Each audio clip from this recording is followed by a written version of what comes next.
Welcome to episode 7, the Road to Dublin Marathon, where I'm vlogging or chronicling the journey of, what it takes to train for a marathon, to regain fitness, to come back from injury, and the highs and lows of the journey of the marathon.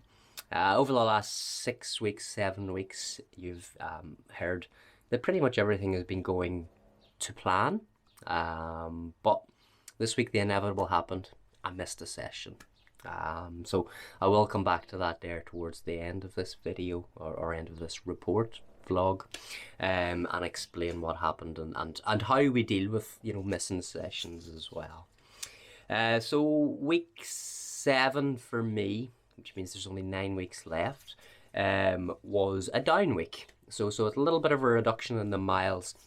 We've been progressively ramping up the miles over the last sort of 3 weeks, and then we take a down week and then we go back up 3 and down. That's generally the way I work. It works well for my body.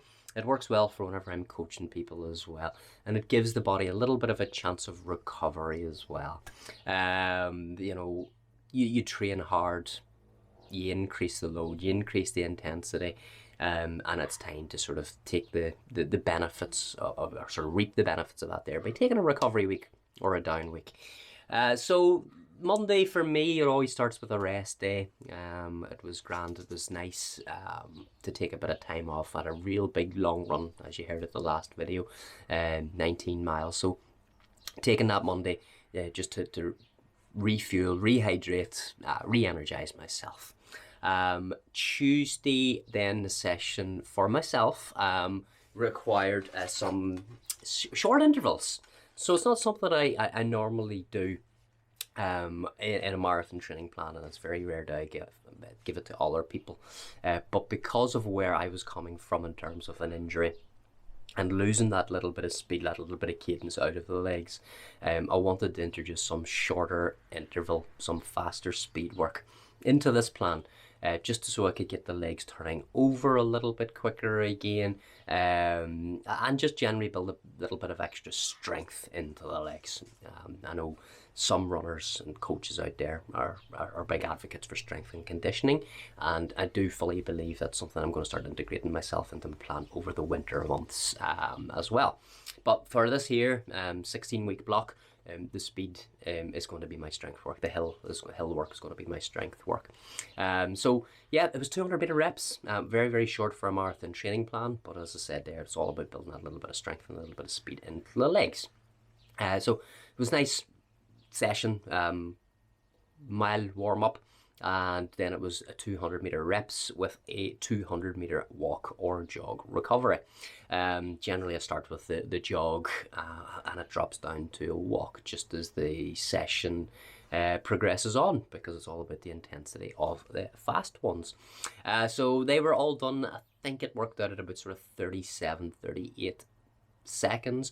There was a couple just slightly longer, 40, 41 seconds, but overall the pacing wise of them were all 5:35 or under, which is fast for me. I know there's some people watching this here are ridiculously fast compared to what I am, but for me that's a real good fast pace to be running reps at. And as it builds up strength, and it gets the sort of body used to that sort of fast turnover of pace, and helps encourage, I suppose, a strong finish come the end of a race, and you know that the body can cope with those faster runs. So that was 10 by 200s. So again, quite a short session, but short and intense. So I was really happy with how that went, and overall I think the miles that I did was 4.5 miles overall, and just with the recoveries, the warm up, and a little bit of a cool down as well. Then on Wednesday, the next session of the week was an 8 mile easy session or 8 mile slow session. And again, this went to plan. So, I've mentioned this before. I train to heart rate. I train to effort. I train, easy is in easy. It's an effort. It's not a pace. And I'm going to here focus on a pace or tell you about the pace. But for me, this 8 miles was done at a nice, easy effort. And the time was 8:09s, which whenever, excuse the pages here, whenever I compare that to the last 3 weeks, of easy runs, the midweek easy runs. You know, last week was 8:16, the week before that 8:59, and whenever I started this here session or this training plan, way back there, and the 11th of July, we commenced on the 11th of July, easy effort was 9:11. So what I'm starting to see here, or what we should be seeing here, is this pattern of building fitness layer upon layer upon layer. So the easy efforts are becoming faster. Now, I know that's not going to last forever. I know I live a plateau out of that there. Some days that easy effort will be a slower pace too. But I won't get hung up on it. I won't worry about it, because it's all about building that aerobic capacity. And it's also a little bit about recovery as well. And if we run all our runs too hard or too fast, we're not getting any real benefit. We're overtraining ourselves. So it's a real good mixture of easy and fast. And that's evident with my own stats. The next run I done, I met a good friend of mine, Jacqueline, and we ran just a nice easy 5k. You know, I ran there and back again to just have add a wee bit extra onto it. So it worked out about just over 5.5 miles. And it was really super easy. It was recce on a wee course for a run that I was planning on Sunday, meeting a few people just to make sure everything was safe. There was no sort of major roadworks or potholes or anything that needed to be done. It was a really good chatty run, good to keep catching up with a real good friend, and sometimes that's needed. A lot of people ask me about, you know, how do you stay motivated to go out for runs and things like that there, and there's quite a few different sort of tools that you can use, or different things you can do to help keeping yourself out there. But one of the key ones is, you know, find somebody that you can talk to, go out for a run, and just use it as a social side of things. I'll maybe, just thinking about that, I'll maybe do a wee video just with my sort of motivation tips and things like that at another stage. But, you know, for me, I don't run with people all that often. I tend to do a lot of my running, all my training selfishly, and I'm going to say it is selfish, because I want to run at my pace and nobody else's pace, and I don't want to sort of make others run at my pace. So whenever it comes to sort of harder sessions like the 200 meter reps or the 400 reps, or, you know, the long run, I tend to do them by myself, just to make sure that I'm hitting my own paces, that I'm not getting sucked into somebody else's race or run. But for that easy run, it was nice just to slow things down, have a chat, shoot the wind, as they say, that there. Friday I took off, just as my next rest day, and that left me then for Saturday. On Saturday, we had arranged to do the virtual run and a park run tour up at Cookstown, Musa, Mid-Ulster Sports Arena. And, you know, I'm looking down here at the plan, and it says 1 mile warm up, 3 miles at 7:40, 1 mile cool down. So that's effectively run at a tempo pace, do 3 miles at sort of tempo pace, tempo effort. I don't know, I put the pace into this training plan at this stage. But that was 7 weeks ago, and you know, the times have got better, the tempo efforts have got a wee bit quicker as well. And this is one of those courses I really enjoy. If you're sort of do park runs in and around Northern Ireland, Mid-Ulster Sports Arena, it's a bit of a reputation as a hilly course or a tough course, but you know, it starts off on a downhill. You know, I think you're downhill for probably half a kilometre, maybe a wee bit longer, before you start going up, and so it encourages a real good fast start for me, and the legs get taken over, and then I always say to start fast and hold on for dear life. And it wasn't until I finished the first lap I looked down at my watch and I realised the pace that I was going, because I had been running to effort, and I think I went through the first mile at 6:33 or 6:35, maybe slightly in around that there. So the next lap I slowed down a wee bit. I think it was sort of 6:50s, and then the final lap was a wee bit quicker again, just, you know, finishing fast. Overall, I ended up 6:33 average, just with a real good strong finish there. So that 5k time of 20:22, so 20 minutes 22 seconds. It's the fastest I've been over 5k in over a year. It's 2 minutes quicker than my previous park run a month and a half ago. And I was sort of stuck in 22 minutes there for about 6 months. Every 5k and every park run that I'd done was 22 minutes or 21:59 or 22:10, and you know, the effort felt tough at that there. And on Saturday at that park run, the effort felt tough, but I do believe now that the pacing side of things is getting a bit better. The fitness is starting to come back. The speed is starting to come back into the legs. And, I was really, really happy with that. Really happy with how that went. I wasn't expecting it. I wasn't expecting to run so fast. And afterwards, I felt good. I didn't feel absolutely busted either. I think there was a wee bit more in me too. If I had have held that pace off in that middle mile, I possibly could have snuck in underneath the 20-minute mark. But I'm not training for a 5K. I'm training for a marathon, and that's the goal. So we'll not get too hung up on that there. So really happy with how that went. Then Sunday came. Sunday mornings now to me are about getting my son and his friends off to the junior park run. With this being a down week, my long run should have been sort of 13 to 15 miles, which is a marked reduction from the previous week, which was 19, 20 miles. But I overslept on Sunday morning, so I didn't get up early enough to get out before the junior park run. I took my son and his friends off the junior park run. They had an absolute ball. They do love it. They definitely get the social side of running. It's all about the social side. They don't care about times. They're just there to have fun and enjoy it. And that's what I like to encourage within the children as well.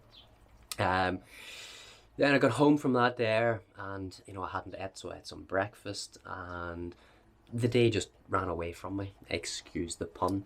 But we had arranged to meet some Virtual Run NI group members. We were going to go to the gazebo run and do a wee 5K run. So my initial plan was to maybe squeeze 10 to 12 miles in beforehand, but just time just wasn't on my side.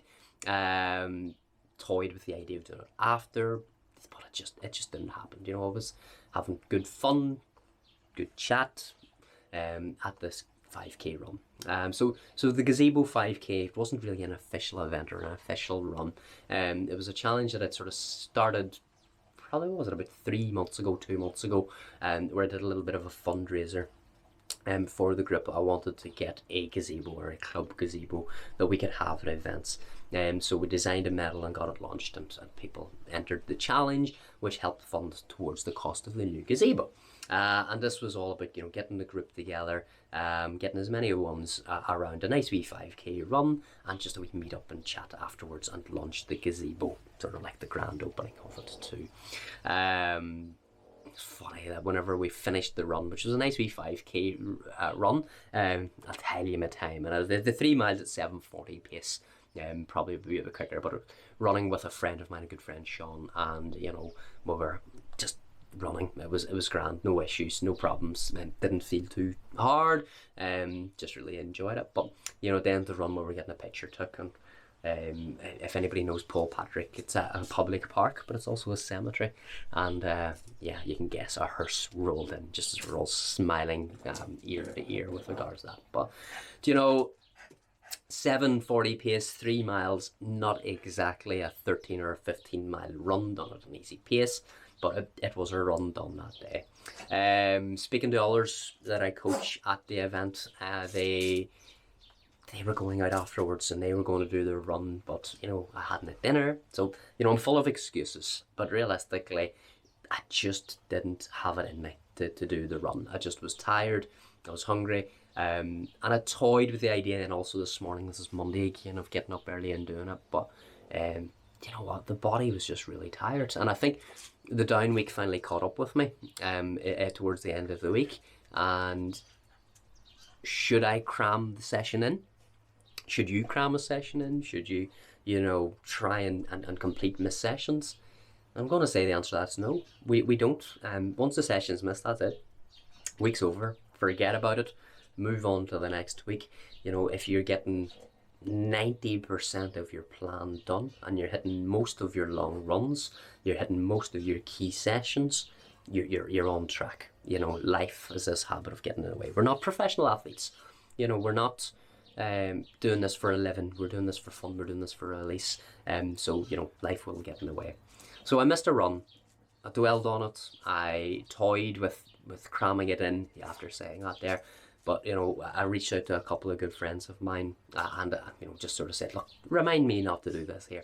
And they both come back and says, don't cram, don't do it, just move on, forget about it. So look, we've made it 7 weeks into the plan, 8 weeks into this training block really, because we had a wee week sort of introduction to it as well. And if that's the only session I've missed so far, and it's in a down week, we're doing really well. So what does the future hold now? We're 9 weeks out from Dublin.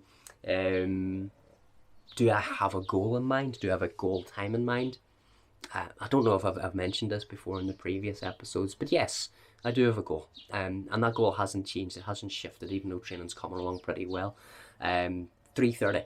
3:30 is the goal. That's where I want to be at. That would represent, I think, my second or third fastest marathon. Not exactly a PB for me, but where I'm coming from, I think 3:30 is perfect goal to aim for. And then over winter, I'm probably going to do a bit of cross country and just get that strength built up, to add some strength and conditioning, and a lot of base miles on top of that there, so that come springtime, that's whenever I can attack and go for a PB or attempt a PB. But look, training's going really well. I'm delighted with how things are going. I am on target of where I needed to be. The miles are nearly where they're at. As I say, I've missed one long run, but every other session has been done.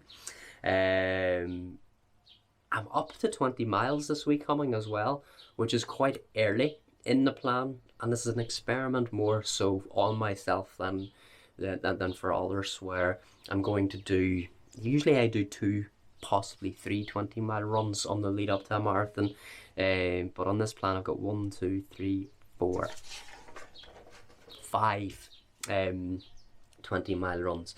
And I think that's only because I'm at the point where I'm a little bit fitter. I'm coming from the ultra background now, where a 20-mile run, it can be done for me in under the 3-hour mark, and that's a magic number for me. If I'm getting the runs done in under 3 hours, the training effect is still there, and I'm not risking as much chance of injury. Now, I'm also sensible enough to know that if I'm feeling a little bit tired, I can rein a couple of those back again. And as long as I get 3 minimum good quality 20-mile runs in it.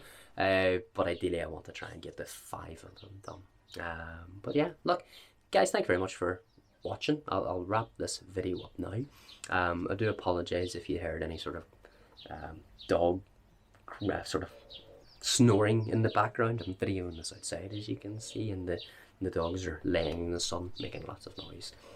So look, thank you very much for watching. I say these videos are keeping me very accountable, making sure that I have something to report at the end of each week, pushing me on, allowing me to become a better athlete too.